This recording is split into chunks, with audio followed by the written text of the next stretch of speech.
in the late 1970s, when the Nature of Things decided to do a film about the fight over logging in Haida Gwaii.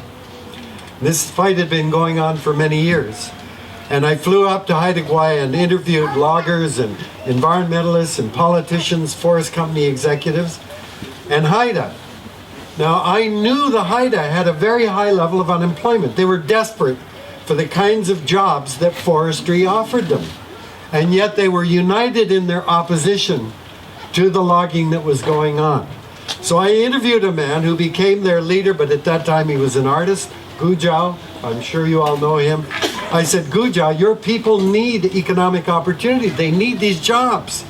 Why are you fighting against the logging? What difference does it make to you if the forests are cut down? You're an artist. And he said, yeah, we'll still be here if they cut the trees down.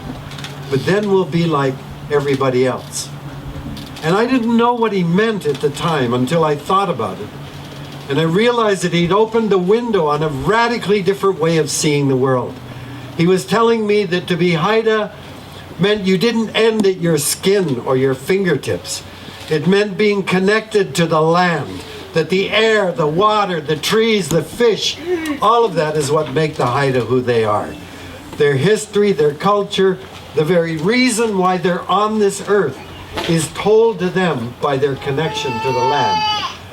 Cut the forests, and they become rootless like everyone else, like my parents and my grandparents. And that was a very profound insight that I had and gained. And ever since then, I've been trying to transmit the lessons that I've learned from Indigenous people, not just in Canada, South America, in Africa, in Australia. It's the same message. The earth is our mother. The earth creates us out of the air, the water, the food that we get from the soil, the energy that comes from the sun. And so the Blue Dot Tour is really based on the understandings that Indigenous people have all over the world. We've forgotten that, we've lost that in this dominant culture that is rushing to essentially strip Mother Nature of everything. And I feel so honored to get this recognition again. And in doing so, I hope it honors the First Nations teachers that have taught me so much. And let me say that what I'm trying to do now in conveying the importance of Mother Earth is I don't want to fight anymore. I'll end with a story that I got a call from the CEO of a very large company in Fort McMurray in the tar sands. And he said, could I come and see you? I said, of course, come on down. He came down the next day. And when he came to my door, I said, I'm honored that you would come. Thank you for coming here. But before you come in the door, I would like you to leave your identity as a CEO of an oil company outside the door. I want you to come in and meet me as a human being, because I don't want to fight. I want us to agree.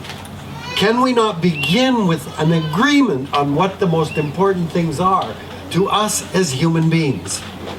He was very uncomfortable when I said that, because he had come to negotiate with me as an oil company executive. So he came in, but he was nervous, and I said, let me present this. If you don't have air for 3 minutes, you're dead. If you have to breathe polluted air, you're sick. Can we not put clean air as the highest priority of any society, of any people, whether you're a CEO of a company or an environmentalist or a First Nations? Can we put clean air? And then I said, if we don't have water for 3 days, we're dead.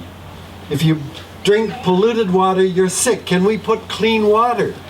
And then I said, your food, some of us may last a little longer, but on average 4 to 6 weeks without food, you're dead. If you have to eat polluted food, you're sick. So can we put food in the soil we grow in it surely that becomes the foundation of the way that we live. That earth, air, fire, and water, what we learn from Indigenous people, is what gives us our lives, our health, our prosperity, our happiness, depends on clean air, clean water, clean soil, and clean energy.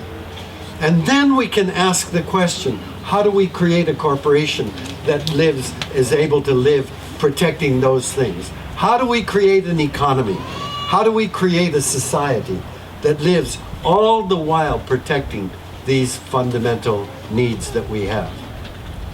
He couldn't agree with me at the end.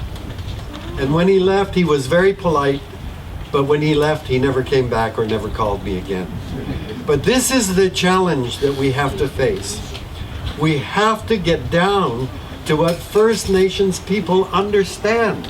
As soon as I've told First Nations all across Canada what the Blue Dot Tour is all about, they said, well, of course. You don't have to First Nations, you don't have to put this as a right in your constitution. They know to the very bones that Mother Earth gives us life, and we must be grateful, and we have a responsibility to protect her. But we will now try to enshrine this in the dominant society's system, and thereby honor you for hanging on to that understanding. So I'd like to end by thanking you after all that's happened to you over the years, for hanging on to that understanding, for clinging to that, and being so generous in teaching people like me that lesson. Thank you very much. Thank you.